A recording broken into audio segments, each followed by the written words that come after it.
Bem, esse é o primeiro plano do filme que a gente está fazendo. O Silvio Tenda está dirigindo. E eu sou uma mistura de ator e de colaborador. Filme sobre meu pai, o embaixador Paulo Carneiro, da Unesco. Ficou mais conhecido assim.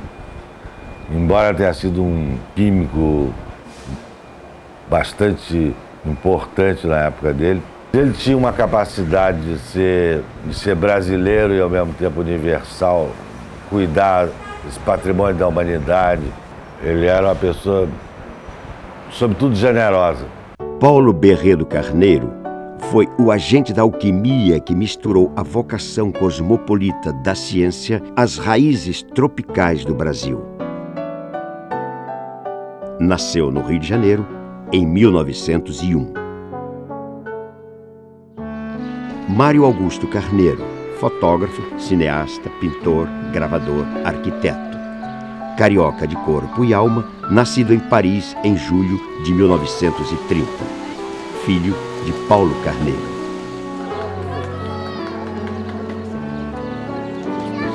Mário olha as fotos e o pai retorna no tempo.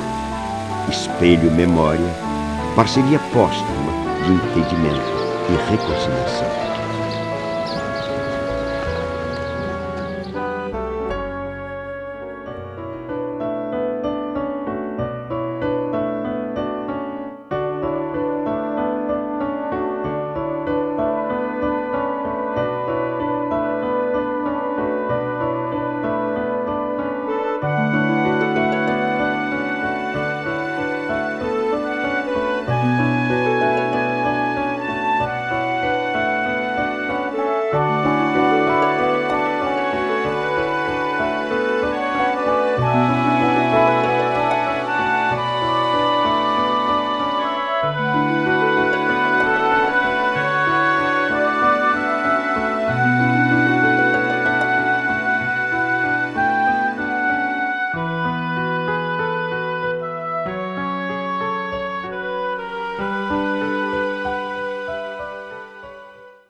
Rio de Janeiro. No templo positivista, onde seus avós se casaram, Mário Carneiro documenta a matriz espiritual de seu pai, o positivismo, sistema filosófico criado pelo francês Auguste Comte, que viveu de 1798 a 1857. Comte aplicou modelos das ciências naturais na investigação social e na história. Os positivistas acreditavam no primado da ciência, na dedicação à pátria e à humanidade. Eram republicanos e abolicionistas, defendiam a separação entre a Igreja e o Estado. No Brasil, realmente ele teve um impacto maior político do que na França. Atraiu fundamentalmente pessoas educadas e particularmente pessoas educadas nas áreas técnicas, sobretudo engenharia, medicina, matemática. E esta gente surgia como oposição à elite tradicional brasileira, que era formada em direitos, principalmente. E aqui eles se ligavam muito automaticamente aos militares, porque a educação militar na segunda metade do século era técnica, era quase que engenharia. Tanto que a escola politécnica, por onde passaram vários positivistas, tinha sido logo antes a escola central militar, né? Sua doutrina influenciou a formação da República Brasileira, deixando na bandeira o lema Ordem e Progresso. A humanidade vale mais que a pátria e a pátria vale mais que a família. Benjamin Constant. O jovem aristocrata Paulo Carneiro começou como aprendiz de ferreiro, iniciação na humildade, enquanto estudava Química Industrial na Escola Politécnica do Rio. Foi o seu padrinho no positivismo, Marechal Rondon, quem lhe apresentou as riquezas da floresta. Em 1926, casou-se com Corina de Lima e Silva, com quem teve 2 filhos. Morou em Paris de 1927 a 1931. Pesquisador no Instituto Pasteur, estudou o curare, veneno indígena com as propriedades anestésicas, e fez seu doutorado com uma tese sobre o Guaraná.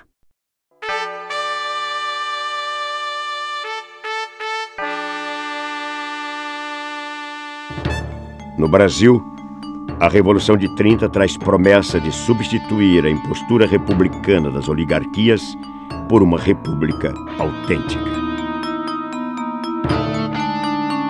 Paulo retorna ao Rio de Janeiro e ensina no Instituto de Educação. Em 1932, é livre docente na Escola Politécnica. No ano seguinte, é nomeado secretário de Agricultura do Estado de Pernambuco, onde cria um Instituto de Pesquisas Agronômicas.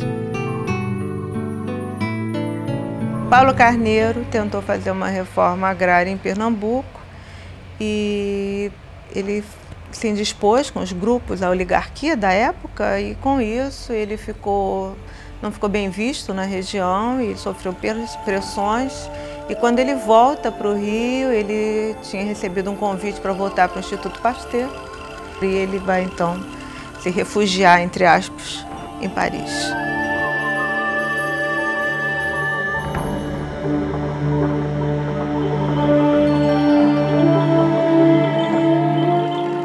Em 1936, Paulo volta a Paris, retoma os estudos sobre o curare no Instituto Pasteur e conquista o prêmio Nativelle, da Academia de Medicina da França.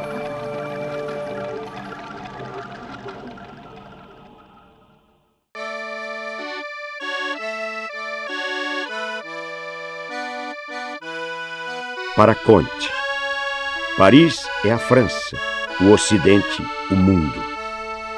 Paulo Carneiro dirá mais tarde: de mim para Paris e de Paris para comigo estabeleceu-se um diálogo permanente, um diálogo de todas as horas.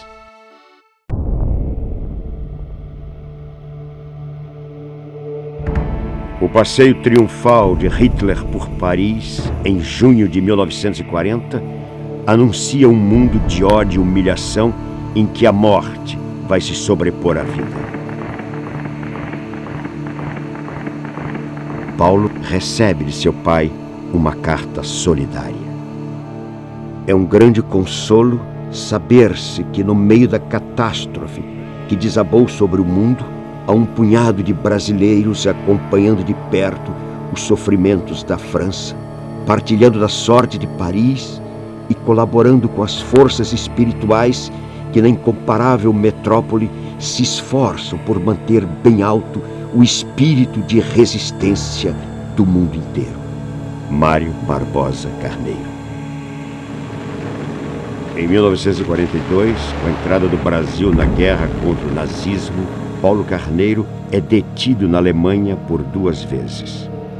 A primeira em Baden-Baden, a segunda em Bad Godesberg. A guerra poderia ter abalado sua fé na humanidade, mas ao completar 40 anos, preso, ele registra em seu diário a confiança na reconstrução moral e na reorganização espiritual do mundo. Paulo compreende que a trincheira contra a barbárie tinha de ser maior que um laboratório.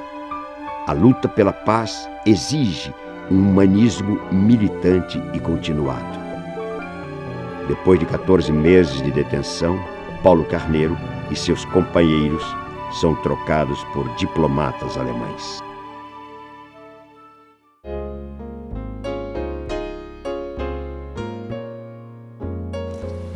Comte escreveu: os vivos são sempre e cada vez mais governados pelos mortos.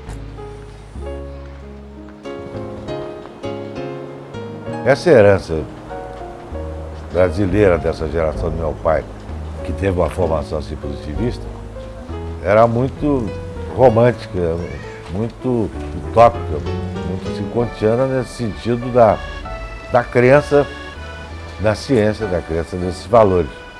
valores humanos. Meu pai era humanista radical, digamos assim. Isso pode ser usado nesse sentido.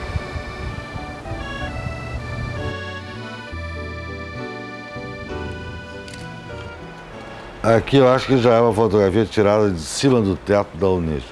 Foto Unesco.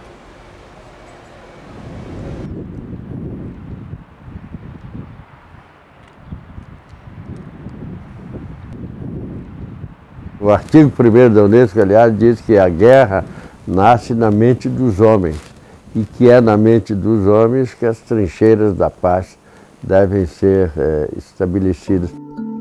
Em maio de 44, os aliados decidiram criar uma organização das Nações Unidas para a reconstrução educacional e cultural.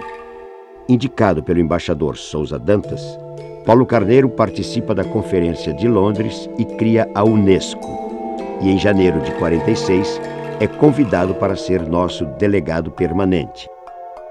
Em seguida, embaixador do Brasil na organização, cargo que ocupou até 1965. O Paulo, de origem científica, essa interpretação que eu dou à participação do Paulo na Unesco, ficou siderado com a guerra.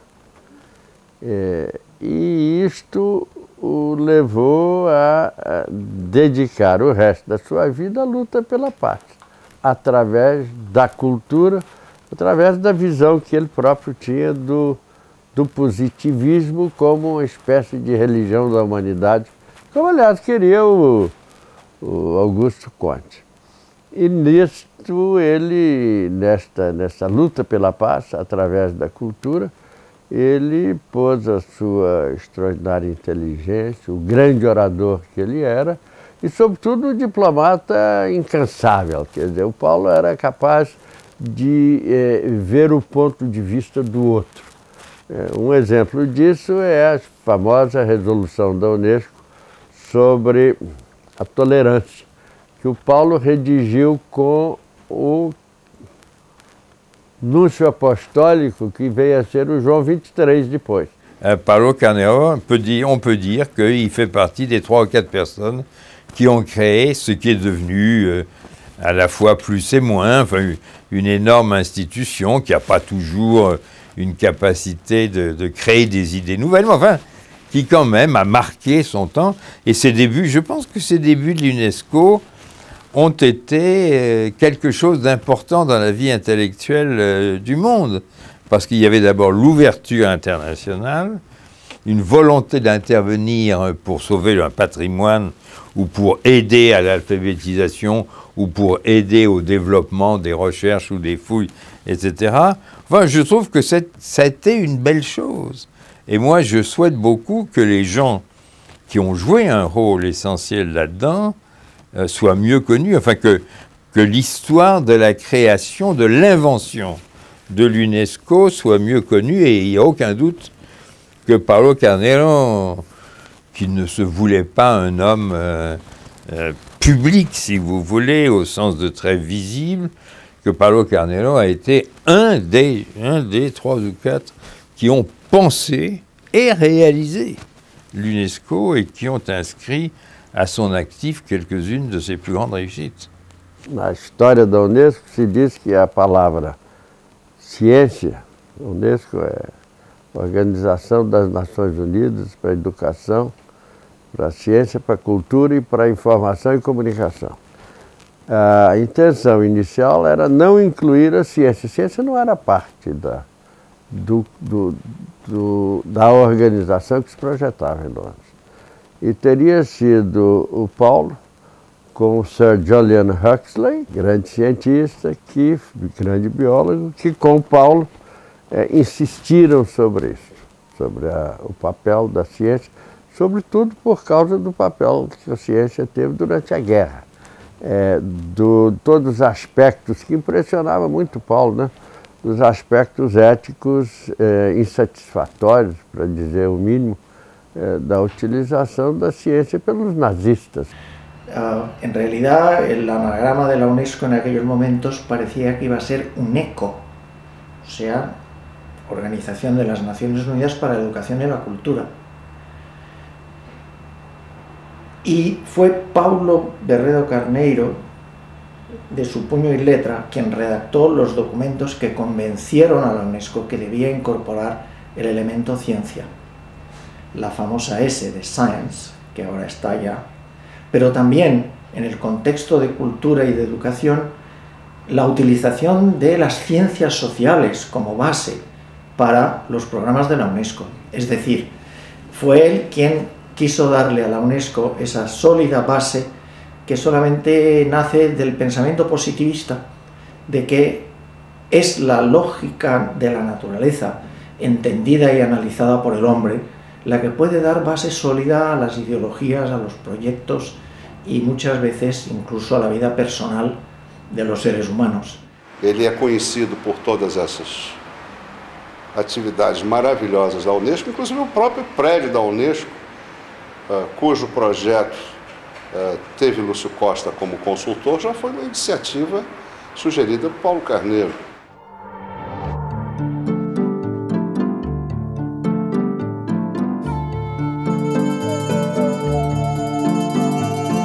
Ele foi o diretor da História Cultural da Humanidade. São 6 volumes, uma das obras mais importantes já editadas, publicadas, com essa amplidão, com essa visão quase cósmica.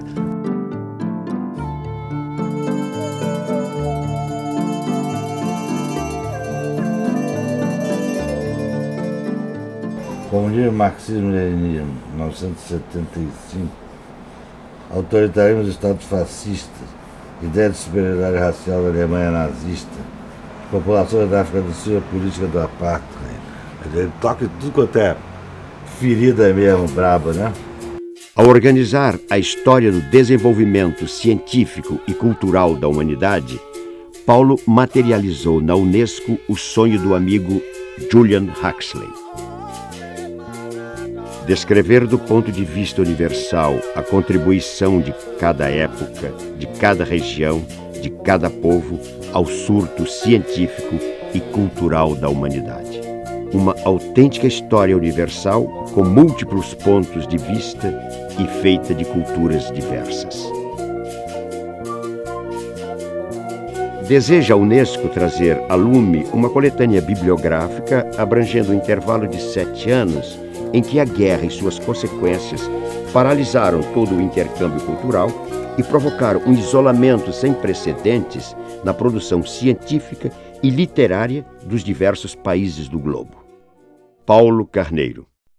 Chamou Gilberto Freire, Sérgio Buarque de Holanda, José Honório Rodrigues, colocou brasileiros, porque ele pensava sempre, não há nada que o Paulo fizesse que não tivesse um profundo sentido do Brasil. Paulo Carneiro, pour moi, reste un des meilleurs exemples de cette interdépendance, de ce mélange, de cette convergence de différents éléments de la culture latine que sont les pays d'Europe, les pays méditerranéens et les pays de la rive atlantique de l'Amérique latine.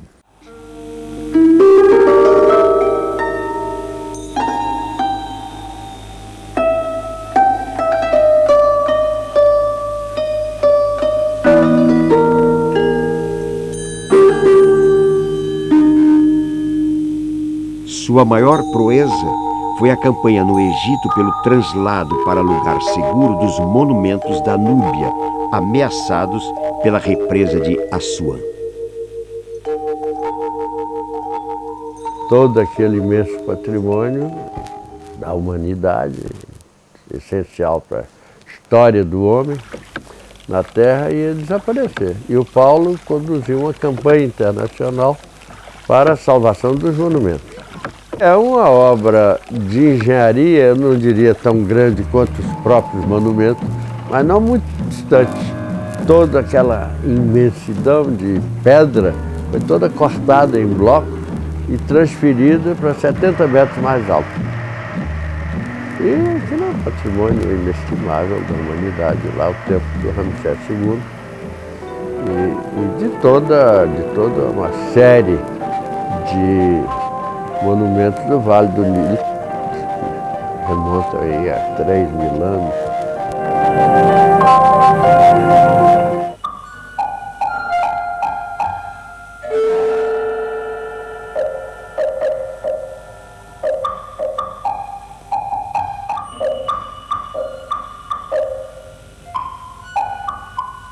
Casi es como si él mismo hubiera tomado en sus manos aquellas enormes piedras y las hubiera trasladado para salvarlas.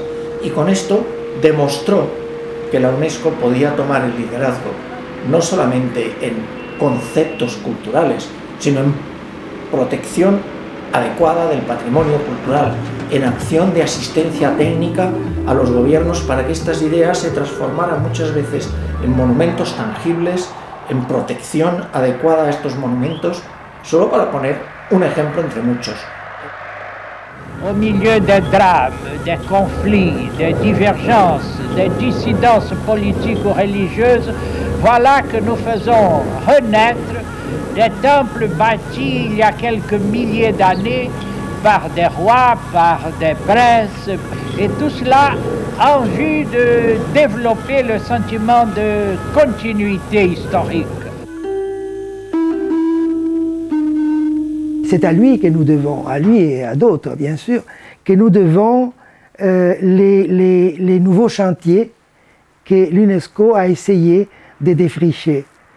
Le dialogue Orient-Occident, l'histoire scientifique et culturelle de l'humanité, c'est-à-dire c'était des hommes qui voyaient loin, qui voyaient pas à partir de leur particularité nationale, mais avaient vraiment un regard souverain.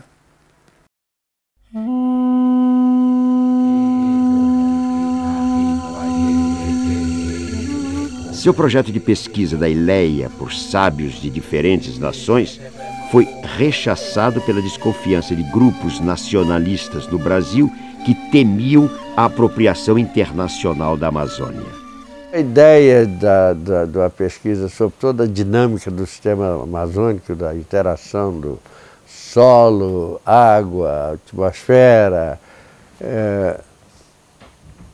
foi confundida como um projeto imperialista em que a Unesco, inclusive, era supervalorizada erradamente pelo governo brasileiro. Se imaginava que a Unesco ia ocupar a Amazônia.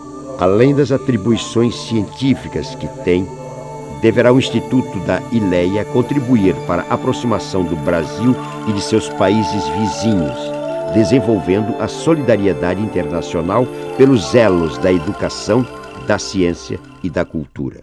Paulo Carneiro. O projeto ele consistia tanto na criação de um centro voltado para pesquisa botânica, química, de investigação, fazer um enorme inventário, né, do ecossistema amazônico, como também havia toda uma parte de ciências humanas, especialmente a antropologia.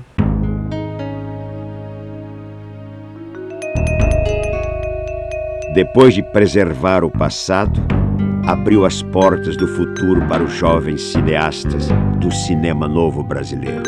A primeira câmera, a primeira mesa de montagem, o primeiro gravador profissional foram doados pela Unesco.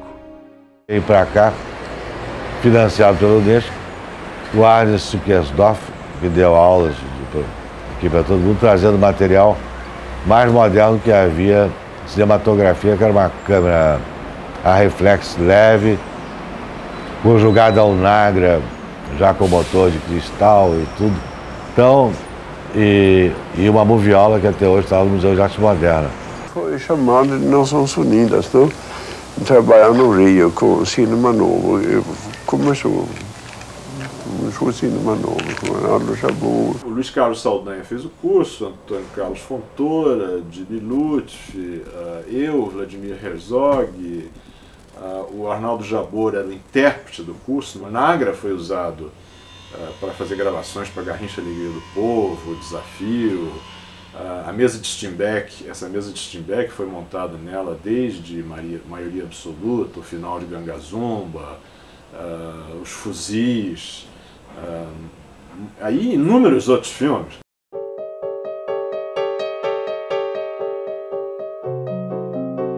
Um ano após o golpe de Estado que derrubou o presidente João Goulart, Paulo Carneiro será destituído da representação do Brasil na Unesco. O pretexto para sua demissão será a prisão de Mário, que protesta junto com outros 8 intelectuais contra a ditadura militar. Imediatamente a Unesco o convoca para o seu conselho executivo. Esse conselho executivo da Unesco é onde o Paulo esteve por 28 anos, é a mais longa permanência de alguém no Conselho Executivo da Unesco, tornou o centro da organização. Paulo se torna membro correspondente do Instituto de France e presidente da União Latina. Em 71, é eleito para a Academia Brasileira de Letras.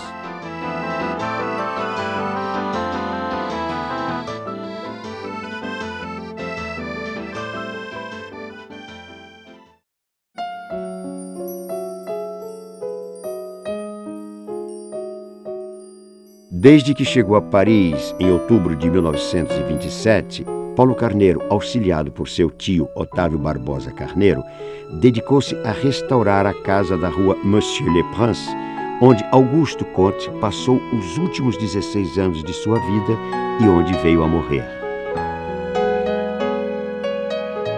Esse papel de parede foi restaurado todo em Lyon, é exatamente igual ao da época que foi colocado na casa de Augusto Comte. Isso custou mais ou menos um apartamento. Meu pai pagou durante acho que 5 ou 6 anos. Est extraordinaire dans cette histoire de la maison d'Auguste Comte, c'est, je dirais, le désintéressement presque incroyable de Paulo Carneiro. Parce que c'est une maison qui est quand même une belle maison, très bien située.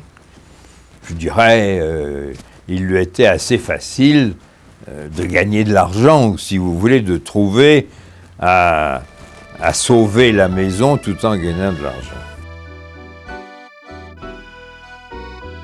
Paulo não se contentou em restaurar a casa. Devolveu à biblioteca francesa os papéis classificados do filósofo. Esteve na origem da aproximação da casa com a Escola de Altos Estudos de Ciências Sociais, propiciando o reencontro da instituição com o pensamento sociológico do século XX. Retribuiu assim à França o que Comte dera ao Brasil.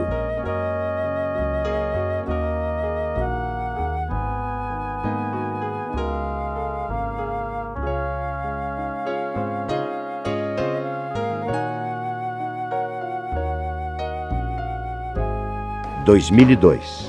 Nessas imagens, Mário documenta a cerimônia de inauguração da biblioteca Paulo Carneiro.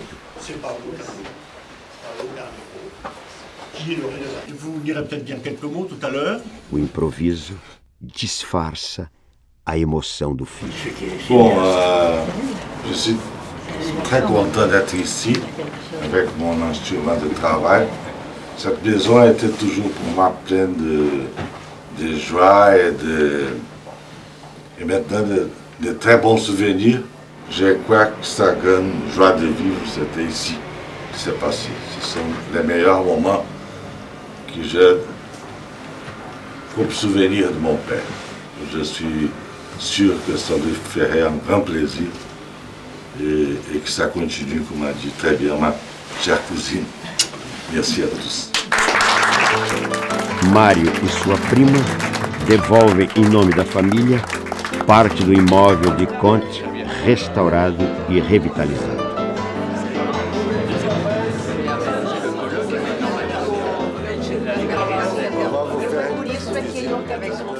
Et alors, comme il était malade à l'idée que ça puisse être une teinturerie ou une boucherie qui s'installe là, et moi, ayant parlé avec lui, j'en ai parlé aussi, j'étais aux études et je ne me rappelle plus si c'était Brodel ou si c'était Le Goff qui était président, et je leur en ai parlé et on s'est vu, et je dirais que l'affaire s'est faite très rapidement, et que ça a été pour nous un apport considérable. Je dirais que grâce à Paulo Carneiro, non seulement il y a eu de la place qui était très très important pour nous qui n'en avions pas, mais c'était aussi quelque chose d'intellectuellement important de rétablir un lien, si vous voulez, quasiment affectif autant qu'intellectuel, entre Auguste Comte et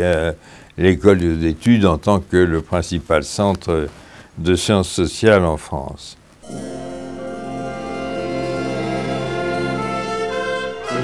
Aqui tem uma fotografia, essa eu vou mostrar, que foi a última fotografia que eu fiz dele, em 81, na França, num restaurante que ele gostava muito, Le Coq Hardy, o galo audacioso, digamos, poderia ser chamado. Papai era um pouco isso, Le Coq Hardy. Quand je suis arrivé à l'UNESCO pour m'occuper de la philosophie et des sciences humaines, Paulo Carneiro était déjà un personnage extrêmement important à l'UNESCO. Et je me suis lié avec lui parce qu'il a été pour moi d'une générosité et d'une amitié merveilleuse. Qu'est-ce que peuvent faire les gens plus âgés pour les gens plus jeunes? Eh bien exactement ce que Paulo Carneiro a fait avec moi, les traiter avec amitié, leur donner un peu de temps, ce qui est le plus précieux, et leur donner confiance dans leur avenir. Alors Paulo Carneiro était brésilien et extraordinairement parisien. C'était une figure du Paris d'après la Deuxième Guerre mondiale. Il avait d'innombrables amis des deux sexes à Paris, et il était adoré et des femmes et des hommes. C'était un séducteur. D'abord, c'était un séducteur. C'était un homme qui avait un charme extraordinaire.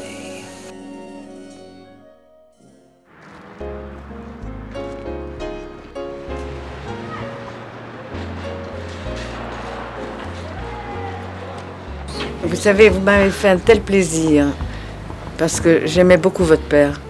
Je suis ravi d'entendre. Je l'aimais beaucoup parce que c'était un des rares qui travaillait vraiment et qui aimait ce qu'il faisait, qu'il le faisait avec amour, si vous voulez. Donc j'avais la chance de voir beaucoup de gens qui venaient expliquer ce que faisait l'UNESCO, parce qu'à travers les livres publiés par l'UNESCO, c'était l'ensemble du programme. Et M. Carneiro était le seul qui connaissait vraiment le programme. Quel sens il était quelqu'un d'exceptionnel? Par le fait de la façon dont il prenait son rôle. Il ne se prenait pas au sérieux, il prenait sérieusement ce qu'il avait à faire. Alors que lui, il était assez fier, disons, de faire partie de l'UNESCO. Muchísimas obrigados. Gracias. Obrigado.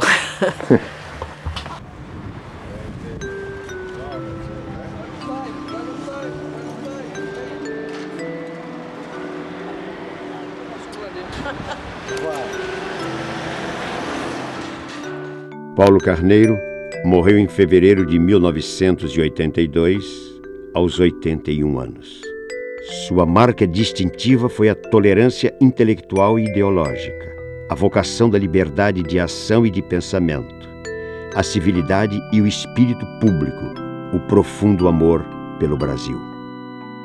Como positivista, adotou a menos prestigiada divisa da Revolução Francesa, a fraternidade. Foi pacifista, valorizou o papel da mulher e enalteceu a cultura.